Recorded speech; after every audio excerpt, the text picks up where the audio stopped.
तो एक्सरसाइज 5.1 का question number 4 और 10 क्वेश्चन देखो क्या कहता है। चार टर्म्स दे दी उसने हमारे को, चार टर्म्स दे दी तो पहले बताना है क्या कि ये एपी है या नहीं है। अगर एपी है तो क्या होना चाहिए उसके लिए, D1 इक्वल में होना चाहिए D2 के, तो D1 निकालेंगे। D1 क्या से निकालते हैं, A2 माइनस A1। A2 की वैल्यू 2A, A1 की वैल्यू सिर्फ A। ठीक है, तो क्या हो जाएगा 2A में से A गया, क्या बचा A, तो D1 की वैल्यू तो A आ गई। ऐसे निकालेंगे D2। D2 की वैल्यू कैसे निकालते हैं, A3 माइनस A2। A3 कितना है 3A है और A2 कितना है 2A है, तो 3A में से 2A गया, कितना बचा A, तो D2 की वैल्यू कितनी आ गई A। ये दोनों बराबर है, अगर ये दोनों बराबर है तो हम D3 भी निकालेंगे। यही निकाल दूं D3 कितना, कैसे निकालते हैं भाई, A4 माइनस A3, मतलब 4A में से 3A गया तो कितना बचा A बचा, नहीं बचा, तो D3 भी कितना आ गया आपका A आ गया। इसका मतलब क्या हुआ कि D1 इक्वल है D2 इक्वल है D3 के। अगर ये होता है तो इट इज एन AP, ये क्या होता है AP। और अगर AP होता है तो क्या करना है हमने, A5 निकालना है, A6 निकालना है और A7 निकालना है। A5 कैसे निकालते हैं भाई, A4 में ऐड कर दो, A4 कितना था 4A प्लस में D कितना था A, D निकाला ना अभी, इतना इतना सारा निकाला D।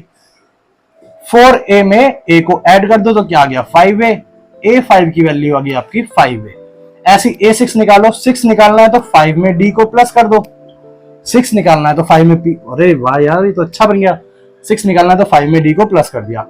A5 कितना है 5A प्लस D कितना है A। ठीक है, 5A प्लस A कितना हो गया, जिसका कुछ नहीं तो उसके आगे 1 होता है, तो 5 और 1 कितना हो गया 6 और A6 की वैल्यू 6 है। A7 निकालना, 7 निकालना तो 6 में D को प्लस कर दो, 6 कितना है 6A प्लस D कितना है A, कितना हो गया 7A। A7 की वैल्यू भी निकल गई और ये हमारा सवाल खत्म हो गया। बढ़े अपने अगले क्वेश्चन पे। ओके,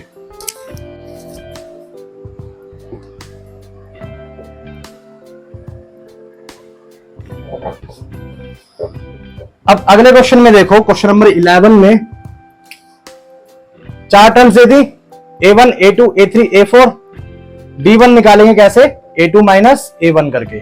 A2 की value A square minus A1 की वैल्यू आपकी A। ठीक है, अब क्या ये सॉल्व हो सकता है, जी नहीं, बिल्कुल सॉल्व नहीं हो सकता, बट इसमें से कॉमन ले सकते हैं हम। कॉमन लेते थे ना हम, चैप्टर 2 में भी लिया है, चैप्टर 3 में भी लिया है, चैप्टर 4 में भी लिया है, कॉमन लेना तो आ गया होगा। इन दोनों में कॉमन क्या है, A है। अगर इसमें से A कॉमन ले लिया तो अंदर क्या बचा आपका, सिर्फ A बचा, बीच में साइन किसका है माइनस का, और इधर A था, A को तुमने बाहर ले लिया तो इधर तो क्या बचा 1 बचा, ये आ गया आपका D1। अब D2 निकालेंगे इसी तरीके से, ये क्या निकला आपका D1, कुछ और तो कर ही नहीं सकते ना इसमें, तो A3 माइनस A2। A3 की वैल्यू बोलो A cube minus A square, भाई A2 कितना है A स्क्वायर है। अब इसमें से क्या कॉमन आ रहा है, A स्क्वायर कॉमन आ रहा है, भाई इसमें भी A स्क्वायर है, इसमें भी A स्क्वायर है। अब अंदर बताओ, जब A क्यूब में से A स्क्वायर बाहर ले लिया तो इधर तो A ही बचा ना, मल्टीप्लाई करके देख लो, A स्क्वायर को A से मल्टीप्लाई करा क्या आया A क्यूब आया, समझ गए। तो बीच में साइन किसका है माइनस का, A स्क्वायर था पूरा, यहाँ पे A स्क्वायर तुमने बाहर ले लिया तो अंदर क्या बचा आपका माइनस, ये आ गया आपका D2। क्या आपका D1 बराबर है D2 के, बिल्कुल भी नहीं बराबर, तो क्या लिख देंगे, it is not an AP। बात खत्म, बढ़ते हैं अपने अगले क्वेश्चन पे।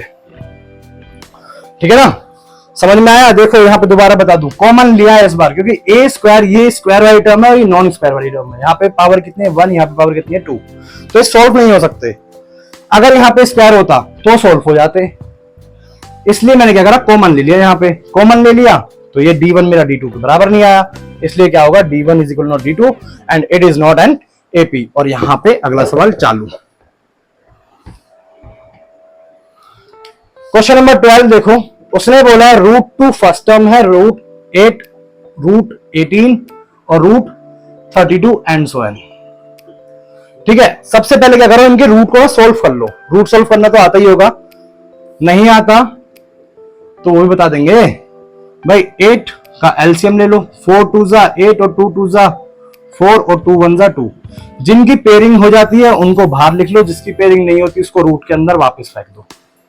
जिनकी पेयरिंग हो जाती है उसको रूट के बाहर लिखते, जिनकी पेयरिंग नहीं होती उसको रूट के अंदर लिखते। और चेक करने का तरीका अंदर बाहर पहले ही बता चुका हूं मैं, 2 2 जा 4 4 2 जा 8। भाई 2 को अंदर मल्टीप्लाई करा, 2 2 जा 4, अंदर क्या आया 4, 4 को बाहर लेके आया, मल्टीप्लाई करा, 4 2 जा 8, किसका रूट हो गया ये, रूट 8 का। ठीक है, इसी तरीके से क्या करो 18 का, 18 का क्या हो जाएगा आपका, 18 का क्या हो जाएगा आपका 2 3 जा 6 और क्या हो जाएगा 3 रूट 2, चेक कर लो, 3 2 जा 6 और 6 3 जा 18, इस तरीके से। ठीक है, 2 2 जा 4, 4 2 जा 8 और 8 4 जा 32, 4 रूट 2, चेक कर लो, 4 2 जा 8, 8 4 जा 32, ये इसका रूट हो गया। ठीक है, तो ये अब हमारी फाइनल टर्म बन गई, मतलब ये A1 है, A2 है, A3 है, A4 है। मुझे क्या निकालना है, D1 निकालना है। D1 कैसे निकालते हैं, A2 माइनस A1, A2 कितना है 2 रूट 2 माइनस A1 कितना है रूट 2, वेरिएबल मान लो वापस 2x में से x गया, क्या बचा, सिर्फ x बचा, x को क्या माना था रूट 2 माना था, भाई 2x रूट 2 क्या मान लो, x मान लो, 2x में से x गया, x बचा, x को क्या माना था रूट 2, D1 की वैल्यू क्या आ गई आपकी रूट 2, D2 निकालो, D2 क्या है आपका 3 रूट 2 माइनस 2 रूट 2, भाई A3 माइनस A2 करते हैं ना, तो A3 माइनस A2, 3x में से 2x गया, कितना बचा, सिर्फ x बचा और x को क्या माना था रूट 2, 3 में से 2 गया 1, आगे 1, पीछे का पीछे सेम कर दिया, तो D2 की वैल्यू भी बराबर है। अगर D1 बराबर में है D2 के, तो मैं क्या करूंगा D3 निकालूंगा। D3 कैसे निकालते हैं, A4 माइनस A3, A4 की वैल्यू बोलो 4 रूट 2 माइनस 3 रूट 2, A3 की वैल्यू है 4 में से 3 गया 1 और रूट 2 का रूट 2, या फिर 4x में से 3x गया तो सिर्फ x बचा। अब यहां पे देखो क्या है, D1 बराबर में D2 बराबर में D3, तीनों बराबर में है, तो क्या होगा 8 इज एन AP, अगर AP है तो A5 A6 A7 निकालो। A5 निकालेंगे कैसे भाई, A5 निकालने का तरीका, एक कम में D को प्लस कर दो, बताओ A4 कितना है, A4 है तुम्हारा कितना, D की वैल्यू कितनी निकली 2, ऐड कर दो फटाफट से, आगे क्या है 1, भाई 4x में x को रूट 2 को x मान लो ना, 4x में x प्लस कर दो, क्या आ जाएगा आपका 5x और x को क्या माना था रूट 2। इसी तरीके से देखो ध्यान पैड करना यार, काम टाइम नहीं होता है बोर्ड में। A5 कितना निकला 5 रूट 2 और D की वैल्यू कितनी निकली तुम्हारी रूट 2, क्या हो जाएगा ये आपका 5 और 1 6 और रूट 2। ठीक है ना, नहीं समझ में आ रहा है, तेज लग रहा है तो यार तेज समझो भाई। A6 क्या निकला आपका 6 रूट 2 प्लस रूट 2, मैं ऐसे कह रहा हूं यार, अब समझो 6x रूट 2 को क्या मान लो x मान लो, रूट 2 को क्या माना x, तो 6x प्लस x ऐसे लिख सकता हूं। अब 6x प्लस x वेरिएबल की एडिशन तो आती होगी, क्या हो गया 7x, अब तुमने x को क्या माना था रूट 2, तो x यहाँ पे क्या लिख दिया रूट 2, ये क्या आ गया तुम्हारा A7। बात खत्म, आपका 12 क्वेश्चन भी खत्म हो गया। बड़ा सिंपल सा क्वेश्चन है, दिमाग करके देखो एक बार, मजा आएगा और निकल जाएगा। बढ़ते अपने अगले क्वेश्चन।